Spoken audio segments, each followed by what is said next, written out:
నూలు నూలులో శతాబ్దాల గౌరవం, పట్టు పరంపరకు ప్రతీక, సంప్రదాయానికి శాశ్వత చిరునామా సఖీ.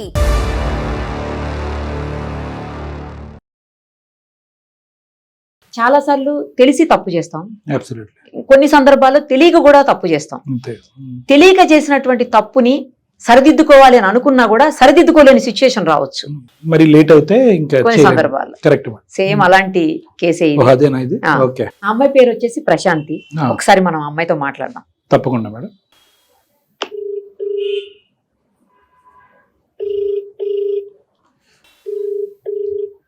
హలో హలో అమ్మ ప్రశాంతి గారా? అవునండి, ఎవరు? నేను నిరుపమ, సుమన్ టీవీ అందమైన జీవితం కార్యక్రమం నుంచి కాల్ చేస్తున్నానమ్మా.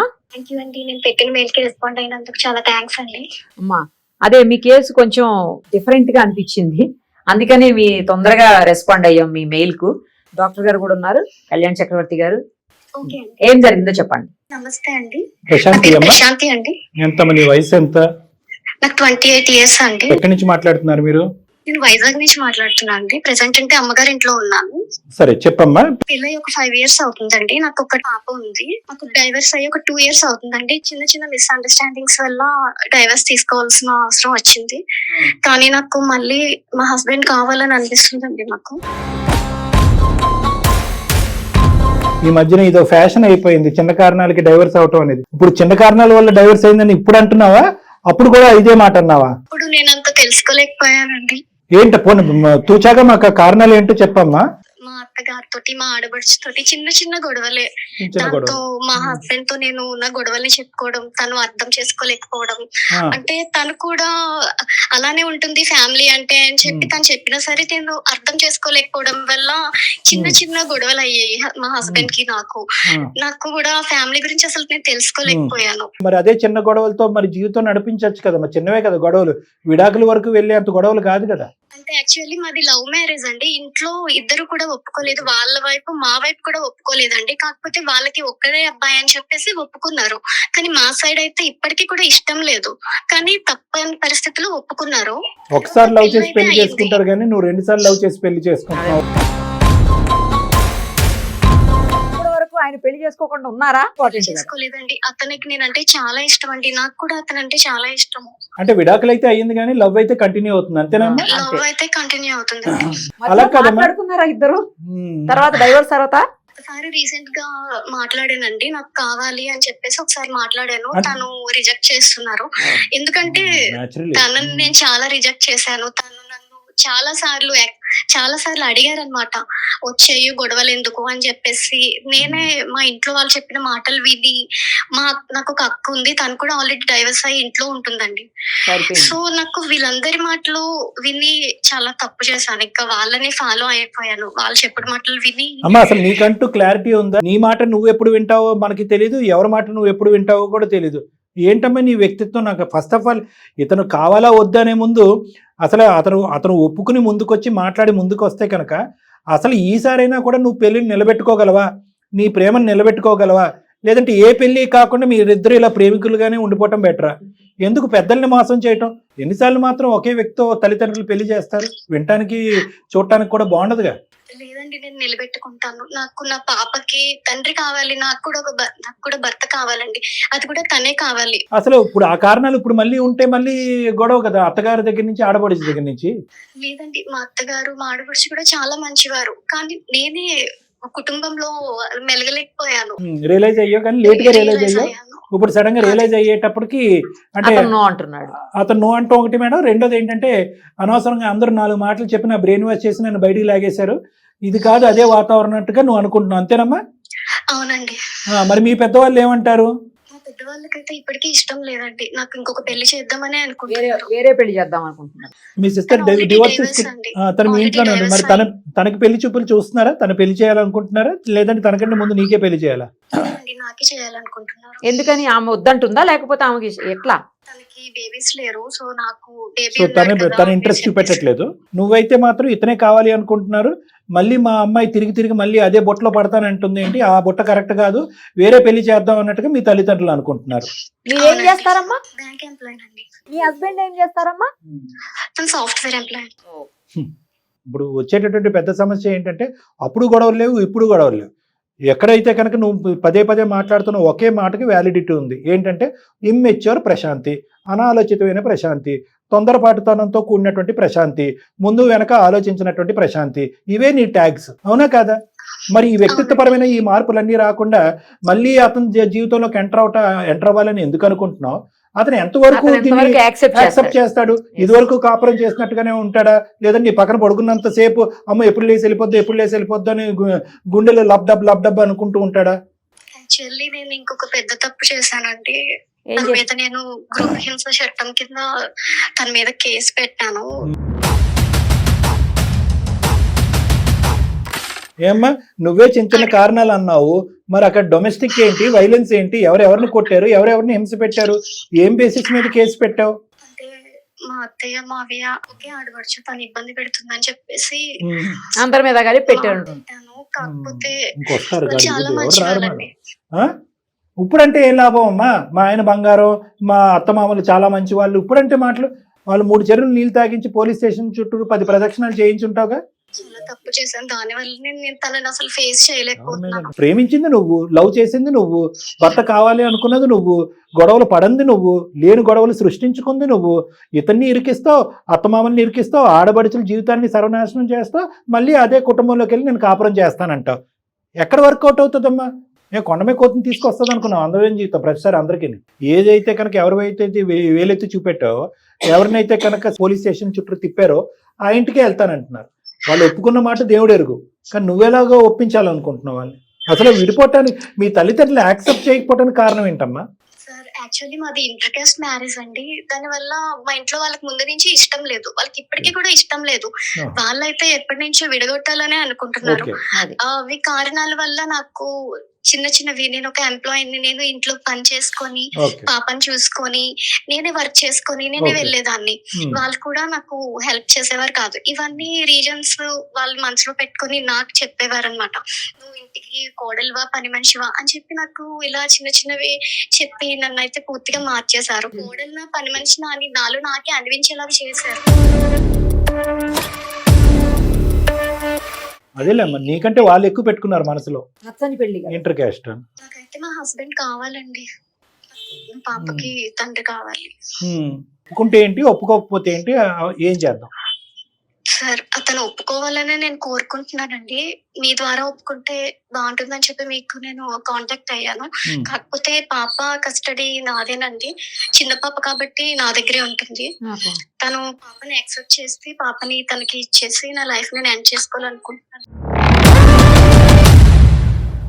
ఏంటమ్మా ఏదో ట్రైన్ ఎక్కుతున్నాను అని అదే కదా, ఇంత సింపుల్ గా లైఫ్ ఏదో ట్రైన్ బస్సు ఎక్కుతానండి, మా పాపను అక్కడ ఇచ్చేస్తానండి అంటే ఏం మాట్లాడుతున్నావు అసలు? ఇప్పుడు పాపను కూడా లైఫ్ ఎండ్ చేసుకోవటం పరిష్కారం కాదమ్మా ప్రశాంతి. పనికిరాని కారణాలు వాళ్ళు చెప్పారు వీళ్ళు చెప్పారు అని చెప్పి ఇంట్లోంచి పారిపోయావు కదా, బయటకు వచ్చేసావు. మరి వాళ్ళు ఎండ్ చేసుకోకూడదా? బిడ్డను చూసే యోగ్యం కూడా లేదా పాప అతనికి? ఏం చేయని తప్పుకి ఈ రోజు మంచోడండి అని చెప్పి బయటకు వచ్చిన తర్వాత భర్తను ఎంత పొగిడి, అత్తమామల్ని ఎంత పొగిడితే మాత్రం ఏం లాభం అమ్మా? ఇప్పుడు మళ్ళీ చచ్చిపోతానంటావు, ఎక్కడికక్కడ బిడ్డను పావుగా వాడేయటమే. బిడ్డను అక్కడ ఇచ్చేస్తాను, నేను చచ్చిపోతానంటే అమ్మ నువ్వు చచ్చిపోకమ్మా, నువ్వు ఆయన నీకు ఇస్తావు అని అంటావు అనుకున్నావా? నీ జీవితం నీ బాధ్యత.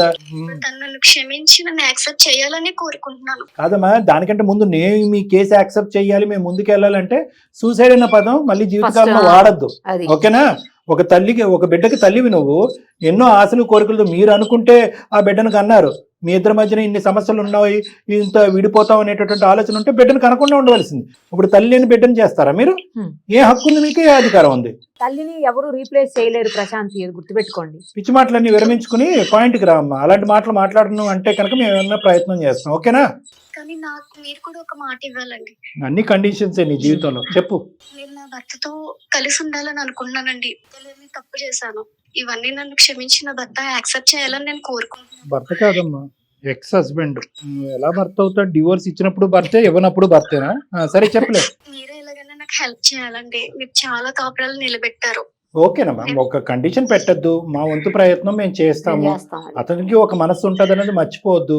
ఇప్పుడు ఏమైంది అంటే కనుక కేవలం నువ్వు ప్రేమించిన వ్యక్తినే కాదు, అతని కుటుంబ సభ్యులను అందరినీ కూడా నీ శత్రువుల కింద మార్చుకున్నావు. ఇప్పుడు ఇతని మనసు కరిగినా వాళ్ళు ఏమంటారు? ఇప్పుడు మీ పేరెంట్స్ అంటారు వద్దమ్మా వద్దమ్మా అంటే నువ్వు వాళ్ళ మాట విని నువ్వు బయటికి వెళ్ళావు.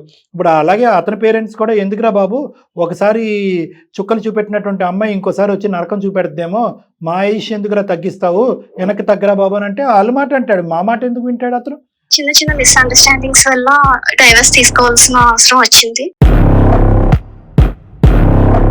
అంటే విడాకులు అయితే అయ్యింది కానీ లవ్ అయితే కంటిన్యూ అవుతుంది అంతేనా? లవ్ అయితే కంటిన్యూ అవుతుంది. ఎన్నిసార్లు మాత్రం ఒకే వ్యక్తితో తల్లిదండ్రులు పెళ్లి చేస్తారు? వినటానికి చూడటానికి కూడా బాగుండదు కదా. ఇంకొక పెద్ద తప్పు చేశానండి. తన మీద నేను గృహహింస చట్టం కింద తన మీద కేసు పెట్టాను.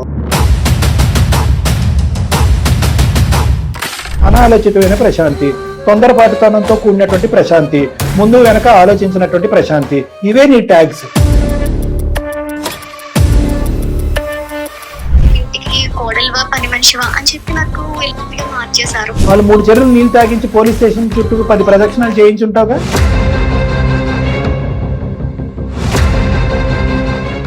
మీ వైఫ్ మాకు ఒక మెయిల్ పెట్టారండి. వైఫ్ నాకు ఎవరు వైఫ్ లేరండి, నేను సింగిల్. రాంగ్ నెంబర్ కాల్ చేశారు అనమాట. ఈ ప్రయాణం ఏంటన్నది మాకు తెలుసు, మేము కొట్టిన నంబర్ కూడా మాకు బాగా తెలుసు. నేనైతే మీ ఇంట్లో పని మనిషి, నేనైతే మీరు చెప్పిన పనులు చేయాలా అది ఇది అని చెప్పేసి గొడవ పెట్టడం స్టార్ట్ చేసింది.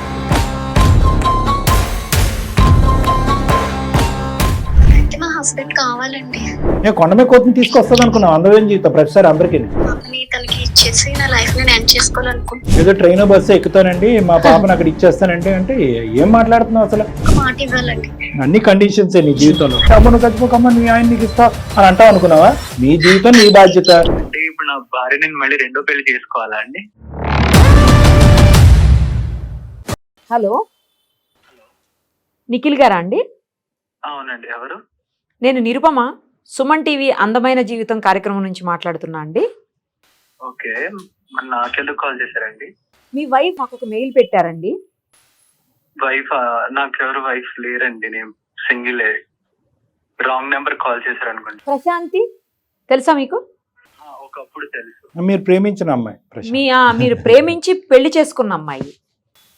ఒకప్పుడు అండి అది. ఒక్కసారి ప్రముఖ సైకియాట్రిస్ట్ ఉన్నారు డాక్టర్ కళ్యాణ్ చక్రవర్తి గారు, మీతో మాట్లాడతారు ఒక్కసారి. ఓకేనా? అంటే దేని గురించి? అదే మాట్లాడతారు, అదే మాట్లాడతారు. చెప్పండి. మేము మాట్లాడేది నీకు చాలా అసందర్భంగా, అనవసరంగా, టైం వేస్ట్గా నీకు అనిపించవచ్చు, కానీ ఇది ఎవరికో చాలా అవసరంగా, చాలా ఇంపార్టెంట్గా, జీవన మరణ సమస్యగా మారినటువంటి ఒక వ్యక్తి మాకు ఈమెయిల్ పంపించారు. ఎవరో కాదు, మీ ప్రశాంతి. ఈరోజు నువ్వు తెలీదు, ఎవరో నాకు తెలీదు, నేను సింగిల్ అన్నా కూడా మీ ప్రయాణం ఏంటన్నది మాకు తెలుసు, మేము కొట్టిన నెంబర్ కూడా మాకు బాగా తెలుసు. మేము కొట్టినది కరెక్ట్ నెంబర్కే కొట్టాం. ప్రశాంతికి మీరు భర్తని వినటానికి ఇష్టపడకపోవచ్చు, కానీ ఎక్స్ హస్బెండ్ కింద మీరు వినటానికి ఇష్టపడతారేమో కానీ. కాబట్టి ఈరోజు ఆవిడ మళ్ళీ మా దగ్గరికి వచ్చింది. వచ్చి ఏమండి ప్రేమ నిజమండి, పెళ్లి కూడా నిజమండి, నేను చేసినటువంటి పొరపాట్లు తప్పుడు పనులండి, ఎవరో చెప్పుకున్నటువంటి మాటలన్నీ కూడా నా బ్రెయిన్లో ఇంజెక్ట్ చేసిన తర్వాత నేను తప్పటడిగేశాను. ఈరోజు నేను ప్రేమించిన వ్యక్తి దగ్గరికి మళ్ళీ నేను వెళ్ళిపోవాలని అనుకుంటున్నాను. మళ్ళీ ఆ తప్పులు ఏవి కూడా పునరావృతం అవ్వదు, నా బిడ్డకు ఒక తండ్రిని ప్రసాదించండి అని అంది. ఏం చేద్దాం? లేదండి, ఇంకొకసారి వద్దనుకుని వెళ్ళిపోయింది. కాదు, ఎందుకు వెళ్ళిపోయింది ఆ అమ్మాయి అసలు?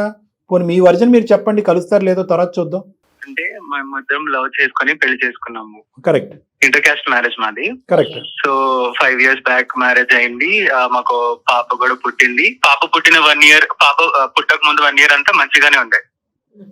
పుట్టిన తర్వాత కొంచెం ఫ్యామిలీలో ఏదో మా పేరెంట్స్ ఏదో అన్నారని చెప్పేసి వాళ్ళతో గొడవ పెట్టుకోవడం, నాతో గొడవ పెట్టుకోవడం.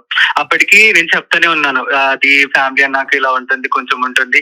నువ్వు మనం లవ్ చేసుకున్నప్పుడే చెప్పారు కదా ఇట్లా అడ్జస్ట్ అవుతాలి ఫ్యామిలీలో. నాకు ఇలా మా పేరెంట్స్ ఉంటారు, మా మమ్మీ డాడీ మా చెల్లి ఉంటారు, కొంచెం అడ్జస్ట్ అవ్వాలి అని చెప్తే తను ఓకే నేను అడ్జస్ట్ అవుతాను, నాకు నువ్వు కావాలి, మీ ఫ్యామిలీ కావాలి, అది ఇది అని చెప్పేసి తను నాతో పెళ్లి చేసుకుంది.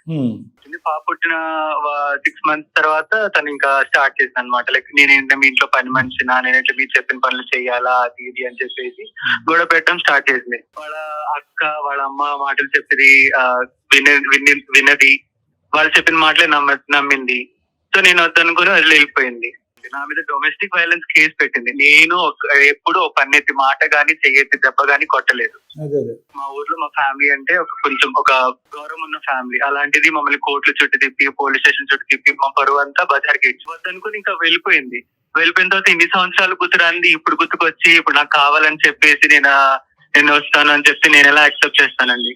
ఇప్పుడు కూడా నాకు నిఖిల్ అంటే ప్రేమ ఉంది, నన్ను బ్రెయిన్ వాష్ చేశారండి, డైవర్ట్ చేశారు, ఇది నేను మనస్ఫూర్తిగా తీసుకున్నటువంటి నిర్ణయం కాదు, తొందరపాటుతో పెట్టిన సంతకమే అని అంటుంది అమ్మాయి. తొందరపాటుతో తీసుకున్నప్పుడు తొందరగానే విడిపోయింది కదండి, ఇంకెందుకు మనం కలవాలనుకోండి. ఓకే ఇప్పుడు వస్తుంది కలుస్తారు, మళ్ళీ ఇలా చేయడం గ్యారెంటీ ఏంటండి? నిఖిల్ గారు ఆమె రియలైజ్ అయింది, ఇంతకు ముందులాగా ఆమె అనట్లేదు, తన వైపే తప్పు ఉందని ఒప్పుకుంటుంది. నా పేరు మీద ఇన్ని డబ్బులని ఇచ్చాను, పాపకి చూసుకుంటున్నాను, ఈ రోజు నా డబ్బులతో చుక్కపడింది, ఇన్ని రోజులు గుర్తు రాలేదు, ఇప్పుడు ఇంకా నేను ఇంకా ఎక్స్ట్రా పెడుతున్నా అని చెప్పేసి మళ్ళీ నా కోసం అని వస్తుందా? కాదు, 2 సంవత్సరాలు ఆమె రియలైజ్ అవడానికి టైం పట్టిందేమో, మార్పు రావడానికి ఇంత టైం పట్టిందేమో. సరే అండి, నేను పాపను చూడడానికి వెళ్తున్నాను, పాపతో మాట్లాడుతున్నాను, అప్పుడైనా అని అడగచ్చు కదండి. Sorry cannot make a dead man alive అంటారు. ఒక క్షమాపణ అనేది చనిపోయిన వ్యక్తిని మళ్ళీ బ్రతికించలేదు. విరిగిపోయినటువంటి గుండెల్ని మనం ఏదో ఫెవికాల్ ఇంకో దాంతో అతికించలేము. మీ మనసు ఏంటి అనేది మాకు పూర్తిగా అర్థమైంది. ఎందుకంటే ఎవరో తెలియనటువంటి అమ్మాయి మీ జీవితంలోకి ఎంటర్ అయ్యి మీ పేరెంట్స్ని అర్థం చేసుకోకుండా, మిమ్మల్ని అర్థం చేసుకోకుండా డొమెస్టిక్ వైలెన్స్, ఆ వైలెన్స్ అని కేసులు పెడితే అనుకోవచ్చు. కానీ ప్రేమించినటువంటి వ్యక్తి తల్లిదండ్రులను ఎదిరించి నువ్వే జీవితం సర్వస్వం అనేది ఇప్పుడు కూడా అదే మాట అంటుంది అనుకోండి, అది వేరే విషయం. ఒక యాంగిల్ కూడా ఆలోచించండి. అంటే మీరు ఆ అమ్మాయితో మళ్ళీ కంటిన్యూ అవుతారు లేదన్నది పక్కన పెట్టేసండి. ఒక ఓపెన్ మైండ్ సెట్తో, ఒక ఓపెన్ హార్ట్తో 1-2 మాటలు నేను మాట్లాడతాను, ఆలోచించండి. ఈ అమ్మాయి యొక్క మనస్తత్వం, మీ ఇద్దరికి సంబంధించినటువంటి ప్రేమ గురించి అర్థమైనటువంటి వ్యక్తి ఎవరన్నా ఉన్నారంటే అది నిఖిలే. ప్రేమ అయితే స్వచ్ఛమైంది. ఓకే, వేరే హెడ్స్ అన్ని దూరి లేనిపోని అంశాలన్నీ క్రియేట్ చేయటం వల్ల ఇవన్నీ కూడా అమ్మాయికి వచ్చినటువంటి ఆలోచనలు కాదు అన్నట్టుగా మేము బల్లగుద్ది చెప్పగలం. ఓకేనండి, ఈ అమ్మాయికి వచ్చిన ఆలోచనలు కాదు. ఎవరన్నా ఆలోచనలు పెట్టచ్చు, ఈ అమ్మాయికి ఆ మాత్రం బుద్ధి లేదండి అని మీరు అనొచ్చు. కానీ ఈ అమ్మాయి ఏంటంటే కొద్దిగా ఆ డెలివరీ తర్వాత మీకు తెలియనిది ఏముంది, కొద్దిగా మానసికంగా చిన్నపాటే ఆలోచన శైలి, హార్మోన్స్ ప్రభావం, పోస్ట్మార్టం డిప్రెషన్ అంటారు. ఈ అమ్మాయి కూడా అటువంటి డిప్రెషన్, మీ మాటల్లోనే మీరు అన్నారు బిడ్డ పుట్టేంత వరకు ఒకలా ఉంది, బిడ్డ పుట్టేన తర్వాత ఇంకో విధంగా ఉందండి. ఈ పోస్ట్మార్టం డిప్రెషన్ అనేది చాలామంది మగవాళ్ళు, చాలా కుటుంబాలకి, ఎస్పెషలీ అత్తారింట్లో చాలామందికి అర్థం కానటువంటి ఒక సబ్జెక్ట్. ఈ డిప్రెషన్లో ఏమవుతుందంటే చిన్నపాటి సమస్య కూడా ఊహించుకున్నటువంటి పెద్ద సమస్యలాగా అనిపిస్తూ ఉంటుంది. ఉక్కిరి బిక్కరు అవుతారు, ఈ వాతావరణం నాకు కరెక్ట్ కాదు, సరైనటువంటిది కాదని చెప్పి అక్కడి నుంచి పారిపోవటానికి ట్రై చేస్తూ ఉంటారు. అదేవిధంగా అగ్గికి ఆర్జం పోస్తున్నట్టుగా ఎవరైనా వచ్చి అవునమ్మా నీ జీవితం సర్వనాశనం అయిపోతుంది, ఇది కరెక్ట్ కాదు, అందులో ఎక్కడైతే పెరిగిందో వాళ్ళే మాట్లాడేటప్పటికి ఏమో నేను ఎక్కడైతే పడకూడదో అటువంటి వాతావరణంలో పడ్డానేమో, ఇప్పుడు నాకు కనువిప్పు కలిగింది, ఇప్పుడు నాకు బిడ్డ పుట్టేసింది, ఇప్పుడు నేను రియలైజ్ అయిపోతే ఇక్కడే నేను సమాధి అయిపోతాను, లేదంటే ఇక్కడే నా జీవితం సర్వనాశనం అవుద్ది అనేటటువంటి భయంతో బిడ్డను ఎత్తుకుని బయటకు వచ్చేసింది ఈ అమ్మాయి. అన్ని స్పీడ్ అయిపోయినాయండి.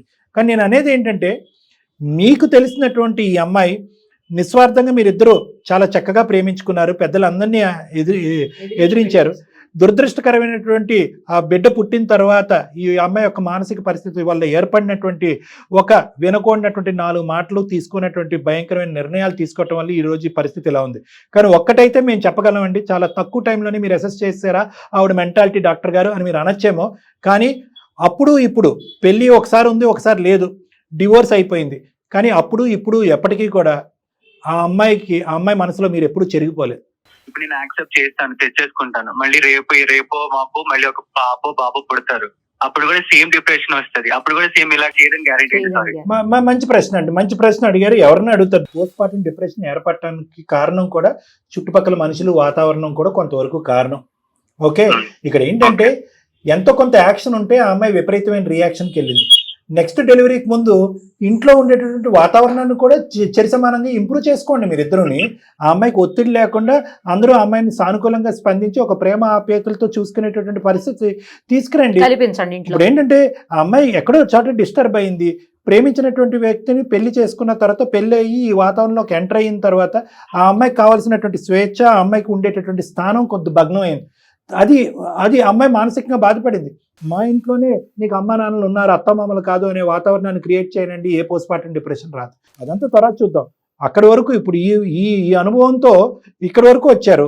ఈ అనుభవం నేర్పించినటువంటి పాఠాలతో నెక్స్ట్ అక్కడి వరకు ఎందుకు వెళ్తారు? మాలాంటి వాళ్ళు ఉంటాం, మేము కౌన్సిలింగ్లు చేసుకుంటాం, లేదంటే ఇంకోటి ఏదో చేసుకుంటాం. గత అనుభవాలు బట్టి మీ అప్రోచ్ స్టైల్ ఆ అమ్మాయికి మార్చుకుంటారు, హ్యాపీ అట్మాస్ఫియర్, ఫ్రీడమ్ క్రియేట్ చేస్తారు. ఎందుకు వస్తుంది మళ్ళీ? నిఖిల్ మీతో ఒకసారి మాట్లాడాలి. ఏం లేదు, నీతో మాట్లాడడానికి ఏం లేదు. అలా కాదులే నాన్న, 1 minute నాన్న ప్లీజ్. నేను సింగిల్ గా ఇప్పుడు ప్రస్తుతానికి నేను హ్యాపీగానే ఉన్నాను. నా లైఫ్ లో నువ్వు మళ్ళీ రావాల్సిన అవసరం లేదు. నేను ఇప్పుడు హ్యాపీగా ఉన్నాను, నువ్వు అక్కడ హ్యాపీగానే ఉన్నావు అనుకుంటున్నాను. అక్కడ హ్యాపీగానే ఉండు, నేను ఇక్కడ హ్యాపీగానే ఉంటాను. కాదు, ఒక్క మాట విని, నేను తప్పు చేస్తే నేను ఒప్పుకుంటున్నాను కదా. నాకు బిడ్డకు ఒక తండ్రి కావాలి, నాకు కూడా హస్బెండ్ కావాలి, అది నువ్వే అది కావాలి. ఇన్ని రోజులు గుర్తుకొచ్చిందా నీకు? ఇన్ని రోజులు నేను తప్పు చేశానని ఒప్పుకుంటున్నాను కదా. మంచి చెప్పే వాళ్ళు ఎవరు లేరు, అందుకే నేను ఇలా తప్పు చేశాను, నన్ను క్షమించు. అక్కడ మానసికంగా ఇబ్బంది పడలేదు నీ భార్య? మీ అమ్మగారు మీ నాన్నగారు అనేటటువంటి కొన్ని మాటలు, లేదంటే మీ మీ సిస్టర్ sister అనే అనేటువంటి కొన్ని మాటలు, ప్రెగ్నెన్సీగా ఉన్నప్పుడు ఆ అమ్మాయి కొన్ని అష్ట కష్టాలు పడిందని చెప్పి ఈమెయిల్లో మాకు పంపించింది ఆ అమ్మాయి. ఇవన్నీ వాస్తవాలు కాదా? నువ్వు ఆ అమ్మాయికి అప్పుడు ఆ టైంలో సపోర్ట్గా నిలబడలేకపోయావు. నా వైపు కూడా ఒక్కసారి ఆలోచించు. నేను చాలా సఫర్ అయ్యాను కాబట్టి అలా కేసు పెట్టవలసిన అవసరం నాకు వచ్చింది. నేను ఇట్లాగే సింగిల్ గానే ఉంటున్నాను, సింగిల్ గానే హ్యాపీగా బతుకుతున్నాను. ప్లీజ్ మరోసారి ఆ పాపకి ఒక తండ్రి ఉన్నాడు, ఆ పాపకు ఒక తల్లి ఉంది, అంతే. నేను ఎవరి మాటలు ఇంకొకసారి వినను. నేను తప్పు తెలుసుకున్నాను, ఒక్క మాట వింటావా? ఇన్ని రోజులు వింటానే ఉన్నాను కదా, ఇన్ని రోజులు వినే కదా, నీ మాట వినే కదా ఇంతవరకు తెచ్చేసుకున్నాను. పెళ్లి మా ఇంట్లో ఇష్టం లేదన్న సంగతి నీకు ముందు నుంచి తెలిసిందే కదా. తెలుసు. ఇప్పటి వరకు కూడా మా ఇంట్లో వాళ్ళు విడగొట్టాలనే చూస్తున్నారు. అలాంటి చెప్పుడు మాటలు విని నేను దూరం చేసుకున్నాను. నేను సఫర్ అవ్వలేదు నువ్వు అంటున్నావు. నువ్వు మార్నింగ్ వెళ్ళిపోయి ఈవినింగ్ వస్తే నేను సఫర్ అయ్యానా లేదు? నీకు అసలు ఎలా తెలుస్తుంది? అసలు నేను ఇంట్లో పడే బాధలు ప్రతిరోజు నీకు చెప్తున్నాను, అవి నీకు ఇంకొకలాగే అర్థమవుతాయి. బాధపడేది లేదు కదా నీకు, ఇవన్నీ నీకు ఎలా తెలుస్తాయి? సరే, బాధపడుతున్నావు కదా, అందుకని ఎందుకు మళ్ళీ బాధపడ్డం ఎందుకు, వచ్చి మళ్ళీ బాధపడ్డం ఎందుకు? నువ్వు అక్కడే ఉండిపో కదా మీ అమ్మ వాళ్ళ ఇంట్లోనే. నీ తనంలో చేసిన తప్పు అది. లవ్ చేస్తే సర్దుకొని పోవాలి. నేను తప్పు చేసాను, నేను ఒప్పుకుంటున్నాను కదా. ఇది అల్లుకుంటూ పోతే ఎక్కడికో పోతుంది. ఓకే, ఇక్కడ మేము మాకు అనిపించేది, మేము మాకున్నే అనుమానంతో మేము ఆలోచించేది ఏంటంటే కనుక, ఇక్కడ ఆ అమ్మాయి తీసుకునేటటువంటి నిర్ణయం చాలా స్పీడ్గా అగ్రెసివ్గా ఉన్నా కూడా ఎంతో కొంత అక్కడ ఉండేటటువంటి ఇంట్లో అమ్మాయికి ఒక సఫరింగ్ ఉంది కాబట్టి, సిచ్యువేషన్ బట్టి సఫరింగ్ ఉంది కాబట్టి ఫ్యామిలీ మెంబర్స్ ఆ అమ్మాయిని ఒక ఇన్పుట్ ఇచ్చేటప్పటికి ఆ ఇన్పుట్ బట్టి కొట్టుకుపోయి విడాకుల మీద తొందరపాటు సంతకం పెట్టింది. అదేవిధంగా కేసుల విషయంలో కూడా తొందరపడింది. అంతవరకు మేము ఒప్పుకుంటాం. ఇవన్నీ కూడా అమ్మాయి చెప్పడానికి కారణం ఏంటంటే, నువ్వు వన్ సైడెడ్గా ఒక భర్తగా ప్రేమించినటువంటి వ్యక్తిగా, అట్లీస్ట్ భర్తగా కాకపోయినా ఒక ప్రేమించినటువంటి వ్యక్తిగా ఏమీ లేకుండానే భార్య ఓవర్ రియాక్ట్ అయిందనే మాట ఆ అమ్మాయి జీర్ణించుకోలేకపోతుంది. ఎందుకంటే ఆ అమ్మాయి ప్రేమించింది ఒకే బేస్మెంట్ మీద నమ్మకం. ఆ నమ్మకం నీ దగ్గర నుంచి వచ్చింది కాబట్టి తల్లిదండ్రులు ఎదిరించి ఆ అమ్మాయి వచ్చి మీ ఇంట్లోకి వచ్చింది పెళ్లి చేసుకుని. అలాంటి నమ్మకాన్ని ఈరోజు మీరేం చేస్తున్నారు? ఏమీ లేదు సార్ ఓవర్ రియాక్షన్, ఏమీ లేదు సార్ ఓవర్ రియాక్షన్ అంటే సఫర్ అయింది అమ్మాయి. ఆ సఫరింగ్ నుంచి వచ్చినటువంటి ఈ ఆలోచనలు అట్లీస్ట్ ఇప్పటికైనా ఒక మంచి ప్రేమికుడిగా మీరు ఒప్పుకోండి. అవును సార్, పెద్దవాళ్ళు తెలుసో తెలియకో 4 మాటలు అనేటప్పటికి అమ్మాయి ఓవర్ రియాక్ట్ అయింది, అంతవరకు నేను ఒప్పుకుంటాను అని అనండి. కానీ ఏమీ లేదు, నువ్వు ఊరికే రియాక్ట్ అవుతున్నావు, పని లేక నువ్వు ఇంట్లోంచి బయటకు వెళ్ళి అక్కడే ఉండంటే ఎలా అండి అది? ఏమోనండి, నాకైతే మళ్ళీ నమ్మకం లేదు. తను మళ్ళీ వచ్చి మళ్ళీ ఇలాగే చేస్తాను అయితే అలాగే అనిపిస్తుంది. ఇప్పటి వరకు జరిగినటువంటి గతాన్ని మర్చిపోండి. నిజంగా ఒక అవకాశం ఉంటే కనుక ఆ అమ్మాయికి ఒక ఛాన్స్ ఇవ్వండి. మీ ఫ్యామిలీ మెంబర్స్ని ఎలా కన్విన్స్ చేయాలో ఆ బాధ్యత కూడా నేను తీసుకుంటాను. బహుశా మీ పేరెంట్స్కి అసలు కంప్లీట్గా డిస్లైక్ ఉంటుందో, వాళ్ళ మనసులు విరిగిపోయి ఉంటాయి. కానీ వాళ్ళు ప్రవర్తించినటువంటి తీరు కరెక్ట్గా లేకపోవడం వల్ల కూడా ఈ అమ్మాయి హైపర్గా రియాక్ట్ అయింది అన్నది మనం అందరూ అంగీకరిద్దాం. వాళ్ళకి ఇవ్వాల్సినటువంటి కౌన్సిలింగ్ నేను ఇస్తాను. సేమ్ టైం ఆమె తల్లిదండ్రులకు కూడా ఇవ్వాల్సిన అవసరం.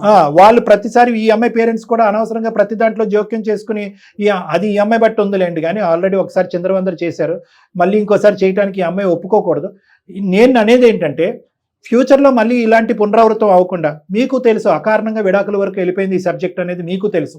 కానీ ప్రేమించినటువంటి అమ్మాయి భారీగా మీ పక్కన ఆవిడని తప్ప ఎవరిని ఊహించుకోకపోవటం వల్ల మళ్ళీ పెళ్ళే వద్దండి, ఈ అమ్మాయి ఒకసారి వచ్చింది, ఆ స్థానం ఎప్పుడు ఖాళీగా ఉంటుందని మీరు అన్నారు. అంటే అంత గాఢమైనటువంటి ప్రేమ అనమాట మీది. ఆ ప్రేమని ఇంకొద్దు ముందుకు తీసుకెళ్ళి ఆ కన్న బిడ్డకి ఒకే దఫా తల్లిదండ్రులు ఇద్దరిని ఒకేసారి చూసే అవకాశాన్ని ఇవ్వండి. ఒకసారి అమ్మని చూడాలి, ఒకసారి నాన్న చూడాలి, వాళ్ళిద్దరిని కలిపి ఎప్పుడు నేను చూడలేను, ఎప్పుడు కూడా అమ్మ నాన్న ఇరు చేతులు పట్టుకుని నేను కలిసి నడవలేను అనేటటువంటి దుర్భర పరిస్థితి ఎందుకండి? ఘోరాతి ఘోరాలు జరగకూడనటువంటి అన్యాయాలు జరిగితే కనుక ఈ క్షణమే విడిపోండి, ఎప్పటికీ కలుసుకోకండి. మీరు అలాంటి వాళ్ళు కూడా కలిసి ఉంటున్న సందర్భాలు ఉన్నాయి. చాలా చిన్న విషయం కలవాలనుకుంటే అసలు పిల్లల గురించి మేడం కాంప్రమైజ్ అయ్యి స్టెప్ అవుతున్నారు. మీరు చిన్న కారణాలే అంటున్నారు, ఆ అమ్మాయి చిన్న కారణాలు అంటుంది. మీరు అనవసరంగా ఒక విధంగా అమ్మాయిని అర్థం చేసుకోలేదు, మీ ఇంట్లో ఏవో చిన్న చిత్క సమస్యలు కొని తెచ్చారు, ఆ అమ్మాయిని దాన్ని పెద్దగా ఊహించుకుని వాళ్ళ అమ్మ నాన్న మాట వింది. ఎవరు తప్పు వాళ్ళు తెలుసుకున్నారు, ఎవరో ఆలోచన వాళ్ళు పెంపొందించుకున్నారు.